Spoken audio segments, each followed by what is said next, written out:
I think that could be brought forth. And also, and it can't the cancer and the seizures can't be documented, but they're occurring in all the other states that they fracked at greater numbers. But it's true that people find they can't sell their land. And the thing that's really tragic is that even if you don't sign a gas lease, but if your neighbors all around you are fracking, okay, your well and your soil and your air and your livestock is still going to be contaminated. And so even though you haven't signed the lease and you're not getting the signing bonus, okay, but your farm is going to be trashed just as well. Yeah, that's another good point. So, but guitar. Apparently, a real estate broker was speaking about this at the left forum. I don't think that they can get insurance. Yeah, they can't get insurance either after they've been tracked. Yeah, it's terrible. So, but the wastelands, really. But it goes to this concept of corporations being afforded the opportunity to effectuate policy with government waivers and thinking for massive groups of population. There are 30 million people approximately in New York State who could be affected by this, and the federal government That's a very good point. 30 and million most people are just saying it's not in my backyard. Right. Yeah. Okay. And we didn't talk about the Ponzi scheme. Here it comes again, I think. That Richard can get that microphone louder.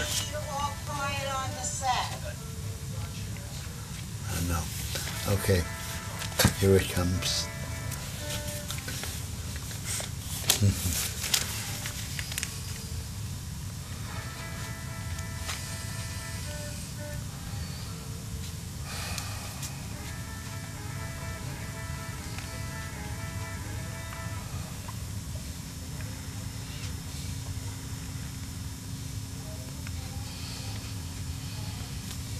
Going to black, 30 seconds.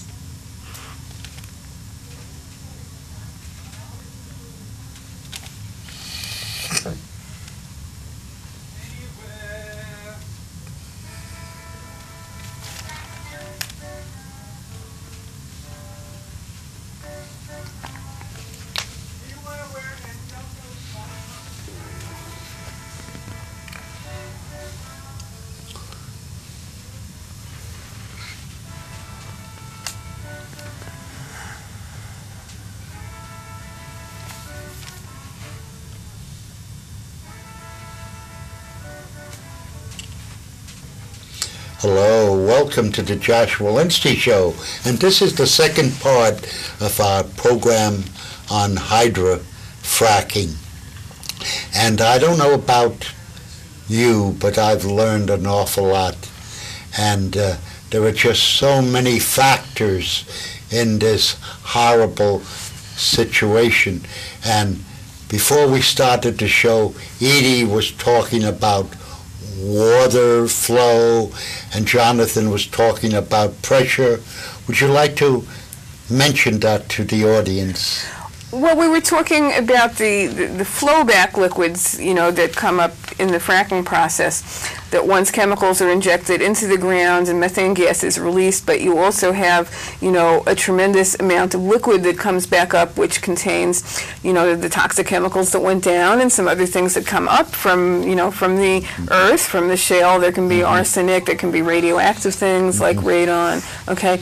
But, you know, I think the thing that I really want to emphasize, because we talked a lot, you know, about the health effects and the way, you know, that fracking contaminates water, and it's a very, very serious health issue and water issue, but I just want to emphasize that it doesn't stop there, you know.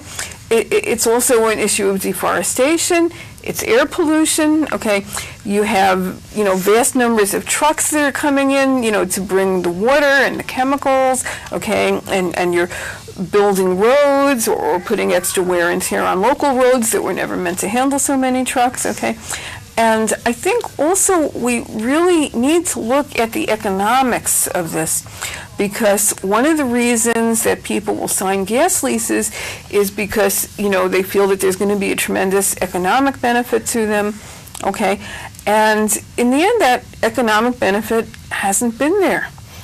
what you find instead is that when there's fracking, okay, there's a very negative effect on agriculture, on tourism. You know, people say fracking is going to bring in jobs, but the jobs that come in are mostly temporary, mostly low-level jobs. Okay, the higher-level technical jobs come in from out of state. They bring in people, from areas like Colorado or Texas, where there's been a longer experience of fracking, and those are the people who get, the higher paid jobs, not the local people. And so, in the end, the economic benefits of fracking really aren't there. Well, I understand for the general whole community as a state of 30 million people, they may not be there, but for the individual landowner making a possible $1 million deal to sell his land to allow the fracking, that allows that landowner to retire. And we also were talking about two types of pressure that are involved with fracking. First of all, when they inject the frack into the ground, going from the hard rock to the soft rock, besides the pocket that they create an explosion underground, which is basically like an explosion that's taking place from weapons used in Afghanistan and Iraq by the U.S. military. And why is that pressure so problematic? Because the pressure has not been put on the government decision makers to be considered that while they can permit something, they also are elected and they are basically representing the people, not the corporate interests. As I said before, the toxic chemicals don't have to be in the frack. It's the laziness of the corporations not willing to do any work, saying they've got everything perfected, and that yet they're keeping 70% of those toxic chemicals out of the public domain. Now, what kind of politician or corporate person thinks that if they're keeping such a vast amount of chemicals from the public knowledge that that's okay? Maybe it is okay. I really don't know. I don't even know all the chemicals that are used that are in the public domain. But when they're keeping 70% or so out of the public domain, that's very frightening. Yeah, if we were corporate America, I would ask you about two things. But I do want you to expound on these two things. Whatever you read about this, they tell you this will create many new jobs. I think they said about 20,000 jobs. And it's also going to bring a lot of income into the state, during this financial problems that we now have. But and what is your answer to that? I just want to say that you could create just as many or more jobs with investment in solar and wind power. And as far as the income it's going to create for the state, those corporations that are going to do the fracking right now, they have tax exemptions. They're not going to be taxed to frack.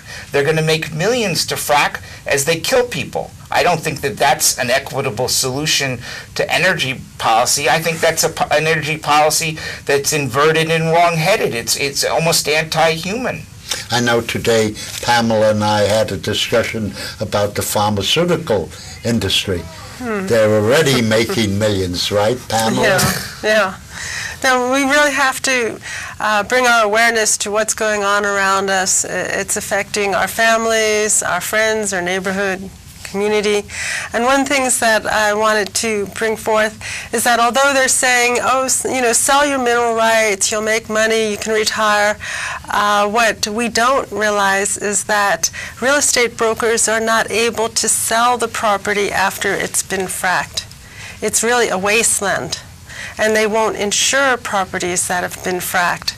So this is not the truth yet again. And it's a destructive wasteland because, as Edie mentioned earlier, the flowback water sits in these pits with sheets holding the water, and those sheets are porous. Just because they're sheets of plastic doesn't mean the water and the chemicals can't seep through into the ground, into the underground water supply. And even though they're saying they would never frack in the New York City watershed and the Syracuse watershed in the guidelines that they put forth in the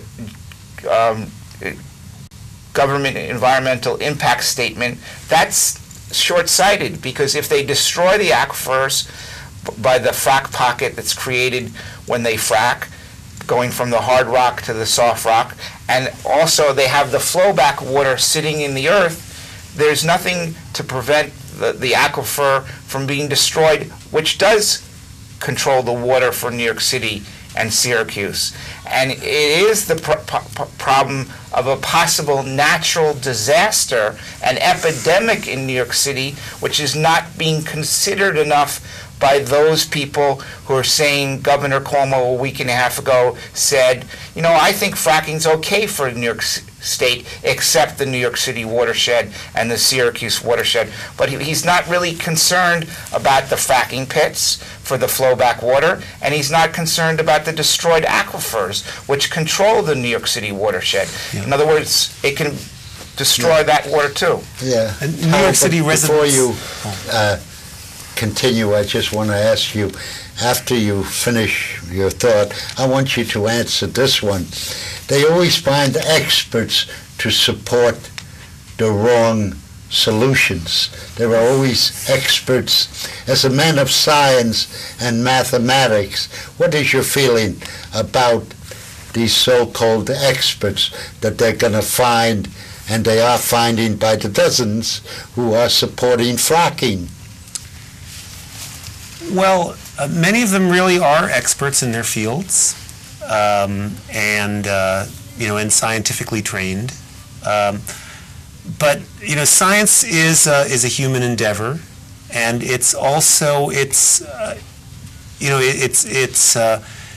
a lot of politics involved in the way science is done, and one of the things that you find, there's been sort of meta studies done of science where, because a lot of science in this country is funded by granting agencies, the government essentially, and universities and things like that, which are somewhat more impartial.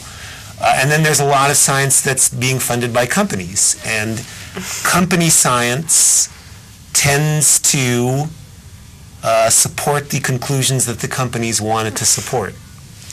Is that a coincidence? So, I should probably come up with specifics for you, but well, there have been specific studies done. We've been talking about fracking, and there have been some excellent studies done, at universities that have focused on various different parts of the process.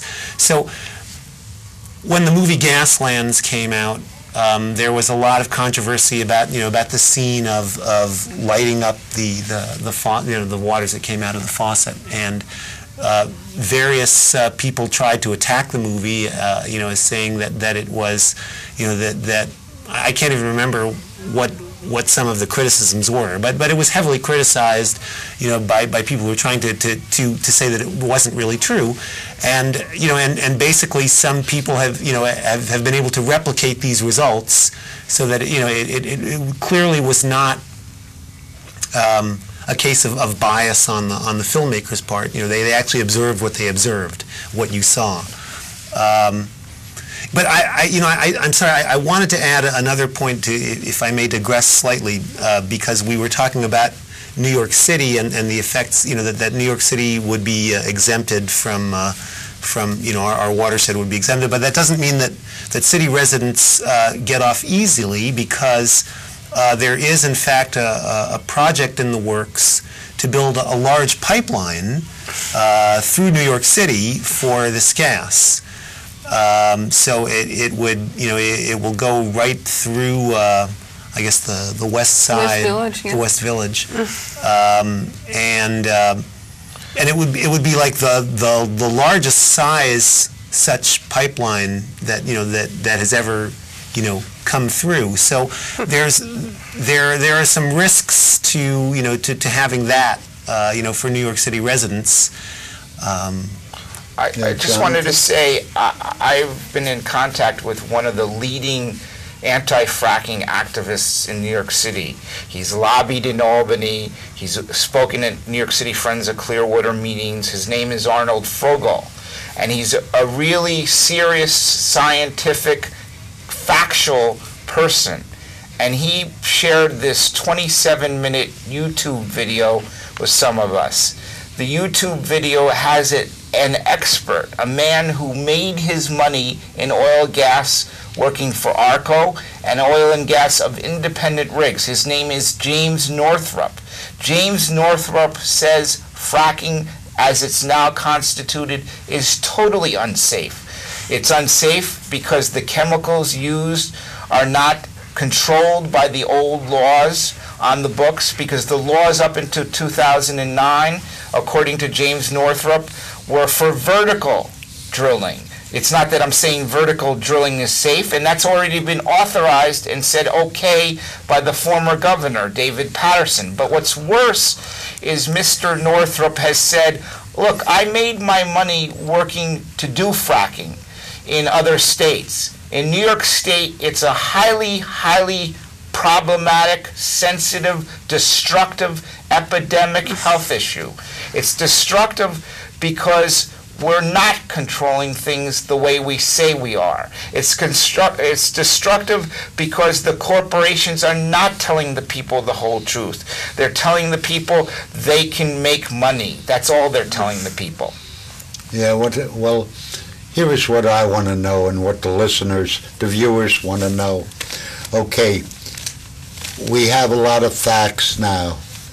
How do we go to work to change all of this? How do we, for instance, get rid of Indian Point, which is about 35 miles away from New York, before we have a meltdown like they had in Russia, or they may still have in Tokyo? What do we do, Edie? I mean, what groups do we join? Well, what websites do we go to? I think you're talking about two different things when you talk about Indian Point and when you talk about fracking. But in a way, really, they're very intimately connected, okay? Because in both of these situations, we're being led away from the direction that we ultimately have to go, which is going towards solar and wind power. They're both connected with energy. They're both connected with energy, and they're both connected, with the powers that be that are making money from these technologies, okay? And they're both getting the subsidies, which if those subsidies were put into truly sustainable energy, we would find that we would have all the energy to meet our energy needs very easily. Okay. And they're both connected with destructive and health hazardous energy. Indian Point has had many, many accidents. But guess what? Entergy Corporation, which runs Indian Point, has the Nuclear Regulatory Commission in their lobbying pocket. And it is the power of money that Entergy has millions of dollars that they can spend to affect the National Nuclear Regulatory Commission commissioners. So everybody who studied it, and the whole four guests on the show, Ken Gale, who has this radio show, Ecologic, 25 years ago, wrote a booklet called Chernobyl on the Hudson about the problem of Indian Point. Those accidents are not just accidents, they leak chemicals and toxins right into the Hudson River. And you know what? The Hudson River is getting improved, but guess what? Con Edison said they were going to do dredging. They've only done about 10% of the process. The second part of the process hasn't even been done, and it's being stymied. Jonathan, I just want to speak to what Josh was asking about, what people can try to do, and about some of the groups that are working on these issues. In terms of Indian Point, there is an organization right here in the city now. It's called Shut Down Indian Point Now. There's also an organization up in Westchester that's called the Indian Point Safe Energy Coalition, okay? And you IPSEC. IPSEC. You can Google either one of these, find their websites. What people need to do is to keep contacting the elected officials, you know, at every level of government. I mean, Governor Cuomo has said that he wants to close down Indian Point, but at the same time, Governor Cuomo is not taking the position, you know, that we'd like to see him take as far as fracking, okay? We need to build a very broad-based awareness, I think, of the fact that we need to have a sustainable energy future that's not dependent on nuclear energy, that's not dependent on fossil fuels, oil, gas, coal. We have to not be so afraid of dependence, you know, on this boogeyman of foreign oil, okay? And I think that we need to kind of, you know, educate ourselves and everybody else by writing letters to the editor, by talking to our neighbors, by posting things on the internet, okay, by making those phone calls, by going to rallies when they're called, and by you know, joining, you know, with these organizations that are working on things, okay? In terms of fracking, there's an organization called United for Action. I work with them as well, you know, that's been very active in trying to educate people about what's going on with fracking. Food and Water Watch is also very involved, Frack Action, okay? You can go to any one of their websites and you'll find that there are many, many other organizations as well, okay? And, you know, these movements are really growing because I think people are becoming aware that this is our lives, this is our health, okay? People saw what happened in Fukushima, and we, you know, we have a potential Fukushima right here on the Hudson, okay? You know, we called it a Chernobyl on the Hudson. It could be a Fukushima on the Hudson. It's sitting right on two earthquake faults, okay? And meanwhile, if you talk about fracking, fracking is creating mini earthquakes, okay? So we don't know what the process of fracking, you know, could do to the tectonic plates under Indian Point, okay? So it's all very, very connected. And actually, when I ran New York City Friends of Clearwater as its leader, I was shared with 2 DVDs produced on fracking, on the problems of fracking. One was made by Joe Levine of New York Water, Damascus Citizens for Sustainability, and the other was made by an expert, a PhD in endocrinology. Theo Colburn of Colorado proved the harms of these processes. They showed that these landowners in Colorado had this vast amount of land that they sold for millions of dollars. They thought they were retiring. They thought they were retiring on their land. But once they lived on their land, some of the people shown in the film were suffering seizures and suffering health effects and possibly cancer. There's no direct link to cancer, but the greater amounts of cancer and the concept of a cancer ward of children, is that what we want? It is 1984-ish because the corporations are thinking that they can think for the people. And that's a very destructive element of the corporations. And it's also destructive if they're experts saying that they're really not sure that these processes are so healthy. There was an article in Today, being Tuesday, July 12th, as we're taping this. The New York Times had an editorial by Joe Nocera called Chernobyl's Hidden Scars. And it talked about specifically the increase in thyroid disease that's been seen in the area around Chernobyl. And it's been a fairly dramatic increase, but it was never studied, so they have no way to tie it. You know, they can't tell if it's really from the Chernobyl It's just a big accident. Coincidence. That's the thing. You know, it's even from Chernobyl. In fact, according to this article, they focused on cancer, but the studies that they designed to follow cancer were evidently so poorly designed that they can't even draw good conclusions from those studies. So of course, you know, this always lets the nuclear industry off the hook, but. You know, again, do we want to let them off the hook when we really should be moving in another direction?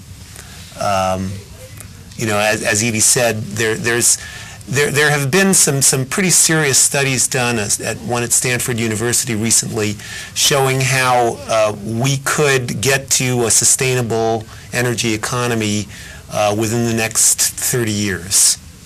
And it's a pathway that we need to get this country on. There are some countries, particularly, Europe has been more forward-thinking about these things. If you look at most of the heavily industrialized economies of Europe, they're making much bigger pushes towards sustainable energy futures. And as a matter of fact, France and New Jersey, two governments have banned fracking outright. New Jersey says we don't want it, and France has said we're not going to tolerate it. We're not going to let corporations come in to our country to do it. Also, some areas in South Africa have banned fracking. And, Talbot, as far as what you were saying about when we could get to a sustainable energy future, and I think that those projections were based on, research and funding levels as they are now and as they're anticipated to be. Okay, but if we put a really, massive influx of priority onto developing those sustainables, then it wouldn't be, 20 years from now. It could be within the next, There's also a criminal factor involved too, because in my travels as a social activist, I know very often that the powers that be are aware of everything and have all the information, but they just don't care. Well, they just want to make money and profits. Well, and this is certainly true in many of our issues, including housing. They know what people's income levels are, but they still want to build million-dollar co-ops, and they just don't care. Right. I agree with you 100%. The government knows that they're not going to do what they want in Afghanistan. They're not going to get a democratic government, uncorrupt, unheroin growing into Afghanistan. We're pouring billions of dollars into Afghanistan. Now, one of the crazy things is the corporations United Defense, Northrop Grumman, Halliburton, and Carlyle Group are profited not only from the destruction of Afghanistan and Iraq, they have the government contracts from the United States government to rebuild those countries. So it's a whole, the whole military-industrial complex is taking over. It's as if that's more important than the citizens here at home. So at first you destroy a country and then you rebuild it. Yes, and one of the crazy things, as long as you're talking about housing, is there's a gentleman in New York who will remain nameless because I don't discuss the names of the wards that I help in my housing, but he's a military man. Now he has an illness which has been justified by the government as allowing him a $1,900 a month Social Security check. He's not even 60, and a $3,500 pension from the military. That wouldn't be so terrible necessarily, but he's lived in a 10-room house in Brooklyn for nothing for 5 years. So what does that say about military waste? Is it really more important to justify military people than other people, or do we want to get an energy sustainability in this country? Yeah. Well, I think that's really important, the sustainability issue. And it's up to all of us. I mean, we all need everyone to get involved. And I was talking with Maurice Hinchy, and he said that writing letters to the editor is really helpful. And we know about pulling together groups of community, can get together at a church or a community center, wherever, can gather, can watch a film, have a discussion, and make a plan of action and help us with this. That's correct.